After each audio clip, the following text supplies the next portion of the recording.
আসসালামু আলাইকুম, সবাইকে স্বাগতম বাংলাদেশ ম্যাথ অলিম্পিয়াড ওয়ার্ল্ডের আরেকটি নতুন ভিডিওতে। আজকে আমরা জুনিয়র ক্যাটাগরি একটি প্রবলেম সলভ করব। এটি রিজিওনাল একটি প্রবলেম।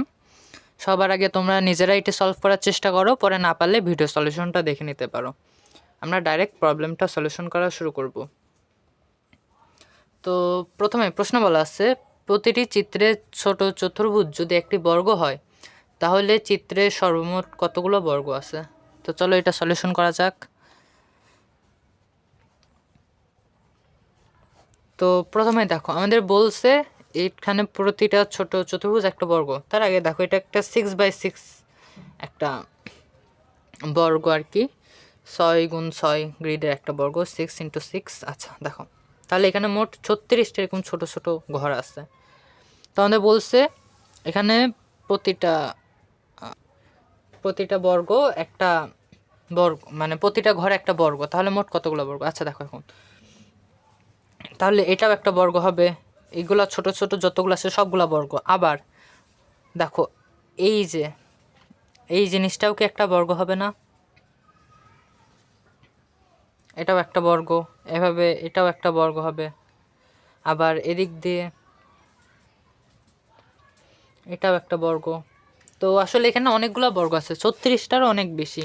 তো চলো আমরা দেখি যে ছোট ছোট কেস নিলে কি হয়। তো দেখো যদি আমরা একটা 1/1 কথা চিন্তা করি, 1/1 বর্গ, তাহলে এখানে বর্গ আছে মোট একটা। যদি একটা 2/2 নিই,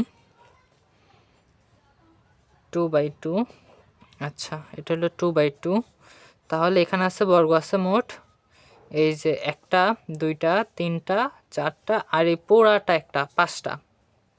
তো যদি এখন একটা 3/3 নিই,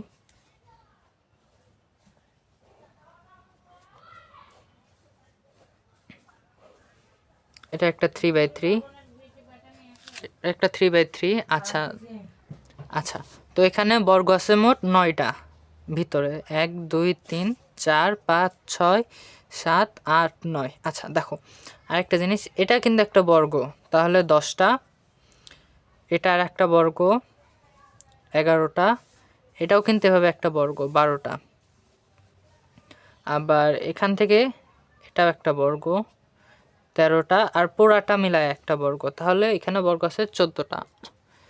তো দেখো এখানে কিন্তু আমরা একটা সিকোয়েন্স খোঁজার ট্রাই করতেছিলাম, কিন্তু এখানে কোনো সিকোয়েন্স পাওয়া যাচ্ছে না, কারণ এটার ডিফারেন্স 4, এটার ডিফারেন্স 9। তো আমরা এটাকে একটু সাজায় দেখি পাওয়া যায় কিনা কিছু। এটা 1 লিখতে পারি, এটা লিখতে পারি 4 + 1, আর এটা লিখতে পারি 9 + 4 + 1। দেখো আমরা কিন্তু পেয়ে গেছি। এটা 1² লিখতে পারি, লেখা যায় 2² + 1²। এটা লিখতে পারি 3² + 2² + 1²। আচ্ছা তাহলে আমরা বলতে পারি যে যদি n/n এর একটা বর্গ থাকে তাহলে সেখানে মোট বর্গ থাকবে, ভিতরে মোট বর্গ থাকবে n² × n - 1² প্লাস এভাবে ডট ডট ডট, এভাবে 3² + 2² + 1² পর্যন্ত, মানে n থেকে 1 পর্যন্ত সকল সংখ্যার যোগফল। তাহলে এর একটা সূত্র আছে, এটা হলো n × n + 1 to 2n + 1 / 6। এই পুরো জিনিসটাকে আমরা এভাবে লিখতে পারি। তাহলে এখানে আছে আমাদের 6/6 এর একটা গ্রিড। তো এখানে মোট বর্গ থাকবে 6 × n + 1, মানে 7 × 2n, 6 দুগুণে 12 আর 1 13 / 6। তাহলে 6 6 কাটা, 13 × 7, এটা আসে 3 7 21, হাতে 2 91টা। তো এখানে মোট বর্গ আছে 91টা। তো এটাই এই কোশ্চেনটার অ্যান্সার।